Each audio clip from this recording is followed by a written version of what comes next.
नमस्ते छात्रों, मैं हूं प्राध्यापक रविंद्र वंजारे, श्री बंकट स्वामी महाविद्यालय बीड़ से। छात्रों, गुरुबानी के स्वाध्याय के वीडियो में आप सभी छात्र छात्राओं का मैं हार्दिक स्वागत करता हूं। चलिए छात्रों, अधिक विलंब किए बिना हम स्वाध्याय का वीडियो शुरू करते हैं। छात्रों, आप स्क्रीन पर देख रहे हैं स्वाध्याय, जिसमें आकलन। प्रश्न पहला अ, संजाल पूर्ण कीजिए। संजाल पूर्ण कीजिए। सेंटर में आप देख रहे हैं नाम स्तुति के लिए ये आवश्यक है, ऐसा यहाँ पर लिखा है।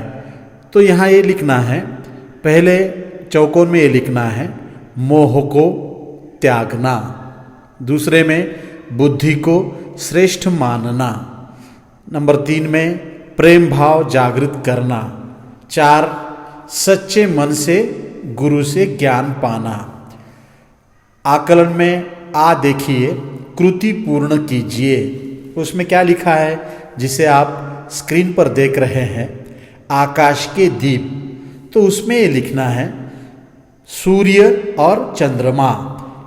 शब्द संपदा देखिए, उसमें दूसरा प्रश्न है, वहाँ लिखा है कि लिखिए।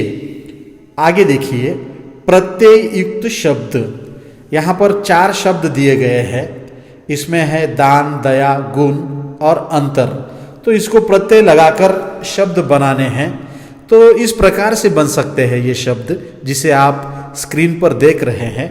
दान को ई प्रत्यय लगता है, तो इससे दानी यह शब्द बनता है। दया को आलू का प्रत्यय लगता है, तो दयालु ये शब्द बनता है। गुण को वान यह प्रत्यय लगता है, तो गुणवान यह शब्द बनता है।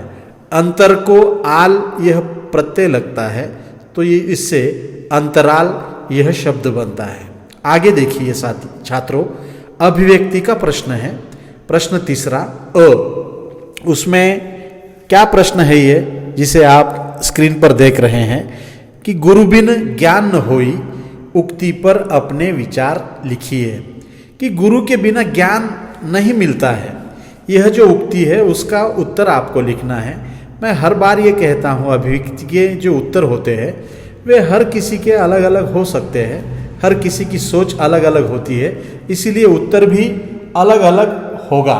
तो इस प्रकार से उत्तर होगा कि संसार के किसी भी क्षेत्र में यदि ज्ञान प्राप्त करना है तो गुरु की आवश्यकता होती है। इसलिए गुरु बिना ज्ञान न होई, इस उक्ति से मैं सहमत हूँ। बचपन में बच्चों को चलना, बोलना और उन पर अच्छे संस्कार करना, यह काम हर माता पिता करते हैं। इसलिए बच्चों के प्रथम गुरु उनके माता तथा पिता ही होते हैं। बच्चे बड़े होने पर स्कूल तथा महाविद्यालयों में जाते हैं, वहाँ उनके अध्यापकों से वे ज्ञान पाते हैं और अपने जीवन में काबिल बनते हैं, तो वे अध्यापक उनके गुरु होते हैं। आगे यह लिख सकते हैं आप, मनुष्य गुरु से ज्ञानार्जन कर कर ही संसार के विभिन्न क्षेत्रों में निपुण हो जाता है। बड़े बड़े दार्शनिक, तत्ववेत्ता, अर्थशास्त्री, राजनेता, वैज्ञानिक, संशोधक अपने गुरु से ही ज्ञान पाकर बड़े बने हैं। संत कबीर का एक दोहा यहाँ पर बहुत ही उपयुक्त लगता है, जो मैंने यहाँ लिखा है, गुरु बलदेहु दोहु खड़े, काके लागू पाए, बलिहारी गुरु जिन गोविंद दियो बताए। छात्रों, इसका अर्थ ये होता है कि संत कबीर ये कहते हैं कि गुरु और भगवान दोनों भी यदि मेरे सामने खड़े रहे तो मैं भगवान से पहले भी गुरु के चरण छूऊंगा। क्यों ऐसा क्यों कहते हैं कबीर जी? क्योंकि कबीर ये कहते हैं कि बलदेहु गुरु जिन गोविंद दियो बताए। इसका मतलब ये होता है कि गुरु भगवान से श्रेष्ठ होते हैं, भगवान से बढ़कर होते हैं। यदि गुरु न होते तो मुझे भगवान तक जाने का रास्ता न दिखता, वह रास्ता मुझे गुरु ने दिया है। इसलिए ज्ञान यदि पाना है तो गुरु के बिना ज्ञान नहीं। यह इस उक्ति से, इस दोहे से स्पष्ट होता है। आगे ऐसा लिख सकते हैं आप कि गुरु भगवान से भी श्रेष्ठ होता है। गुरु ही हमें सही और गलत का भेद बताता है। गलत रास्ते पर भटके हुए शिष्य को गुरु ही सही रास्ता दिखाता है। इसलिए उपरोक्त उक्ति सही है कि गुरु के बिना ज्ञान न होई। फिर आगे देखिए इस प्रकार से प्रश्न है ये, ईश्वर भक्ति में नाम स्मरण का महत्व होता है। इस विषय पर अपना आपको मत व्यक्त करना है। तो इस प्रकार से उत्तर होगा इसका, जिसे आप स्क्रीन पर देख रहे हैं छात्रों। ईश्वर की भक्ति में नाम स्मरण का बड़ा महत्व होता है। भक्ति के अनेक मार्ग होते हैं, लेकिन सबसे अच्छा मार्ग जो है वह भगवान का नाम स्मरण ही होता है। ईश्वर का नाम स्मरण करना बड़ा ही आसान काम होता है, क्योंकि ईश्वर के नाम स्मरण के लिए भक्तों को कहीं जाने की आवश्यकता नहीं होती है। भक्त घर बैठकर, कार्यालय में काम करते हुए, खाना खाते हुए अथवा बैठे बैठे लेटकर भी वह भगवान का नाम स्मरण कर सकता है। ईश्वर के नाम स्मरण को सर्वश्रेष्ठ मानकर एकाग्रचित्त होकर साधक अपने आप को भगवान से जोड़ने का काम कर सकता है। और भजन कीर्तन यह भी क्या है, ईश्वर के नाम स्मरण का ही एक मार्ग है।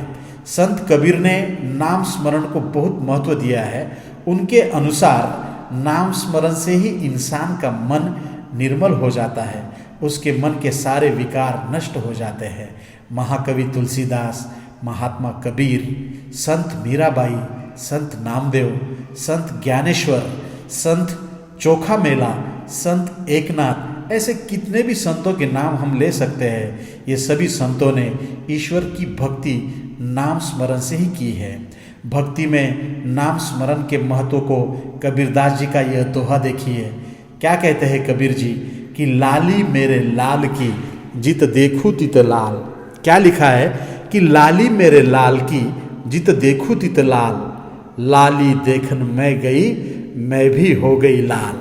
तो ये जो दोहा है उसका अर्थ यदि मैं यहाँ लिखता तो वीडियो बहुत लंबा हो जाता। संक्षेप में मैं उसका अर्थ आपको बताता हूँ, सुनिए ध्यान से। कबीरदास ये कहते हैं कि अभी लाल उन्होंने ईश्वर को कहा है।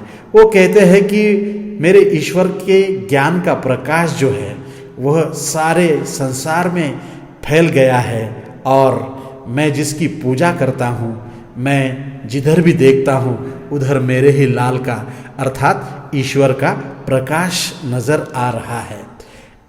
ईश्वर कण कण में समाये हुए हैं। एक चींटी में, चींटी से लेकर हाथी जैसे विशाल जीवों में भी ईश्वर बसते हैं, ऐसा कबीर कहते हैं। और वो कहते हैं कि मेरे ईश्वर की लाली देखने जब मैं गया हूँ तब मैं भी उस लाली से मैं लाल हो गया हूँ। मुझ में जो ऐब थे, मुझ में जो दोष थे, जो अहंकार था, जो घमंड था, वह सब नष्ट हो गया और मैं भी भक्तिमय हो गया। तो इस प्रकार से कबीरदास ने जो है इस दोहे में नाम स्मरण का या भगवान के भक्ति का वर्णन किया है।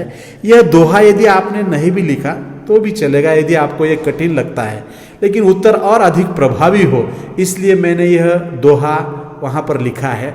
आगे देखिए छात्रों, चौथा प्रश्न जो है वह है रसास्वादन का प्रश्न। उसमें इस प्रकार से प्रश्न पूछा गया है आपको कि गुरु निष्ठा और भक्ति भाव से ही मानव श्रेष्ठ बनता है। इस कथन के आधार पर कविता का रसास्वादन करना है आपको। तो इस प्रकार से उत्तर होगा इसका कि गुरु निष्ठा और भक्ति भाव से ही मानव श्रेष्ठ बनता है।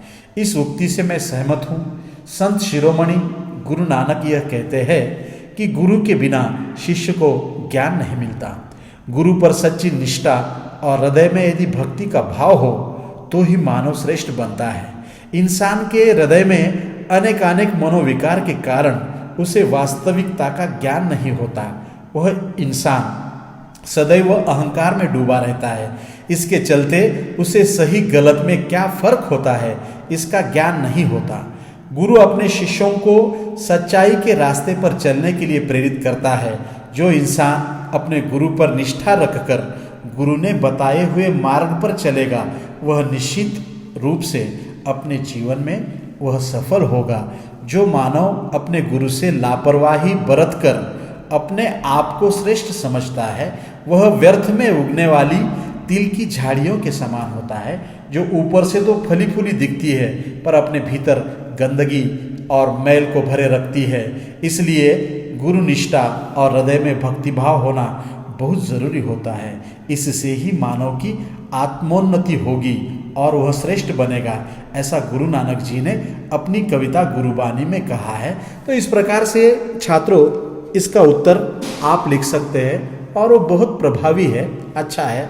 आगे देखिए अब साहित्य संबंधी सामान्य ज्ञान, 5वां प्रश्न है ये। उसमें अ देखिए क्या पूछा है यहाँ पर कि गुरु नानक जी की रचनाओं के नाम। तो यहाँ पर ये लिखना है गुरु ग्रंथ साहिब आदि। आ गुरु नानक जी की भाषा शैली की विशेषताएं।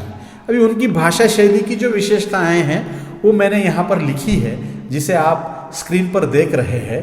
गुरु नानक जी सहज सरल भाषा में अपनी बात कहते हैं। इनकी काव्य भाषा में फारसी, मुल्तानी, पंजाबी, सिंधी, खड़ी बोली और अरबी भाषा के शब्द समाये हुए हैं। आपने पद शैली में रचना की है। पद काव्य रचना की गेय शैली है।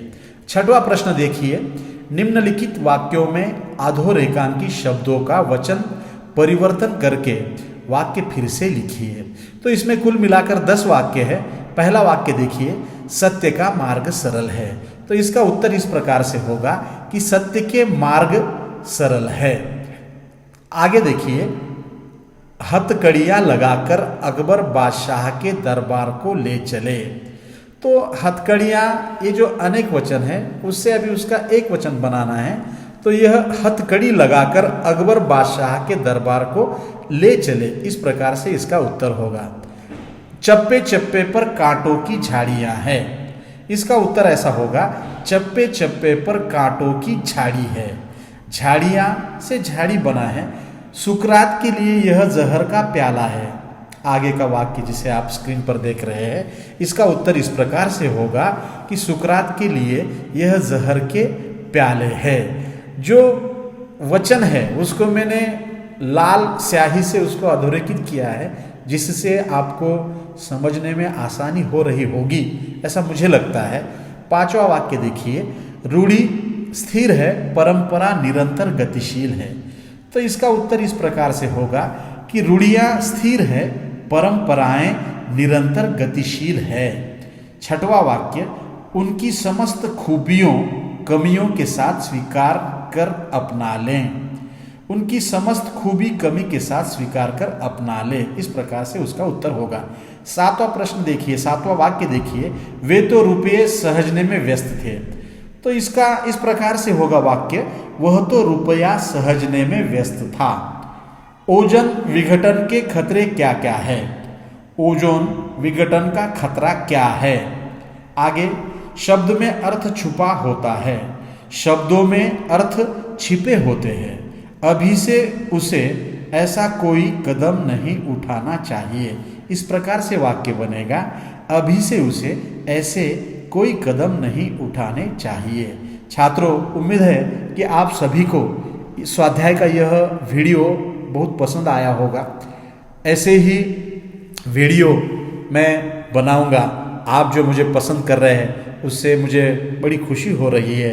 तो छात्रों, स्वाध्याय के वीडियो को मैं यहीं पर समाप्त करता हूँ। फिर मैं आपसे किसी नए वीडियो में मिलूँगा। धन्यवाद।